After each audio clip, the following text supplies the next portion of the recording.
Have you ever been frustrated by not having a clear understanding of your project's goals and deliverables and how your team members should work together?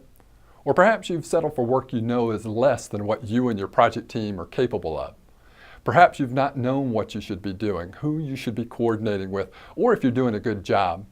If you've lived through any of these situations, the next few minutes are for you.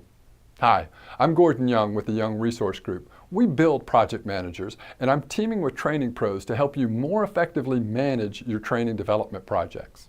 Let's jump into this at the point where many projects fail, at the beginning. Why do projects take longer, cost more, and not meet everyone's expectations? Well, having worked with thousands of project managers, I've learned that a solid, proactive remedy for many project ailments is to hold an effective kickoff meeting. Everybody knows what to expect, from whom, and when things will get done. Kickoff meetings set the tone for your training project. And at a minimum, you want to describe the deliverables, schedule, and the budget. My suggestion to you here today is this: rehearse that kickoff meeting. Do it in front of a mirror or a family member. With enough practice, you might even do it with an inanimate object, but just practice. What do you need to cover in your kickoff meeting? The deliverables, the schedule, and the budget, emphasizing any dependencies that you currently know of, and allow time to invite their input on any logical dependencies that they're aware of. Talk about how the key deliverables will be reviewed and approved. And for instance, who signs off on the product and who will be involved in the project so that those approvals go smoothly. Discuss how to deal with the uncertainty and the questions, such as how and to whom they should go for help or questions when they anticipate trouble, and why you want to deal with the anticipated problems instead of having to react to the problems. Talk about norms and customs. Give them a feel for what the organization values and how to perform in accordance with those expectations.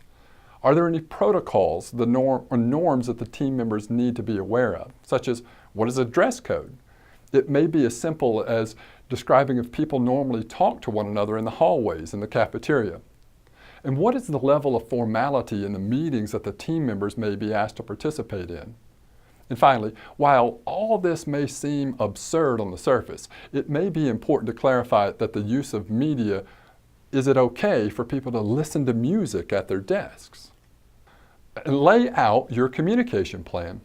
What are the types, frequency, and methods of status updates you're expecting, as well as a preferred method of informal communications, such as who prefers emails or phone calls, or more personally, you stopping by the office or cube to discuss matters. While one team member may prefer data, numbers, and charts, this same approach may make another team member's eyes glaze over. And what about your sponsor? What's the best way to reach them so they quickly understand where the project stands and its needs? Your goal here is to get a feel for what works with each person on your team, both within the work team and up the chain of command so everyone is in sync. You'll get a high return if you tailor the message to the intended audience. And let's talk about sticky points, schedule conflicts. While we all like to think that our work will magically place itself at the top of everyone's to-do list, that's not likely to be the reality that you live. So prior to the kickoff meeting, try to find out if your team members have other commitments. And if so, what's the probability that other work will take priority over yours, possibly delaying their contributions to the project? Is your project schedule in conflict with other organizational initiatives? And if so, you could experience some unpleasant surprises. And holidays. Have those been included in your planning? And are you aware of everyone's personal commitments, such as vacations, time off, and other outside commitments? And finally, work assignments. Do people really understand what's required of them? Now here's a quick acid test for success. Are the work assignments clear enough so that each team member can begin working on specific deliverables? Try sharing your work directions with someone in your immediate family. Do they understand what you're expecting? Sharing your work directions with someone outside of your work setting may give you a better understanding of the issues that are simply understood by the people that you work with routinely. So give that a try. I have shared a lot of material with you in a short time here. What I've learned from thousands of project managers is that this is the life that you lead.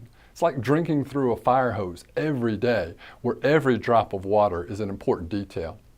If you'd like a chance to experience these suggestions, to try out these skills in a safe, action-oriented setting, look into our workshop series, The Secrets of Sane Project Management. An outline of the working session is available on our website. We wish you the best. Thanks for watching.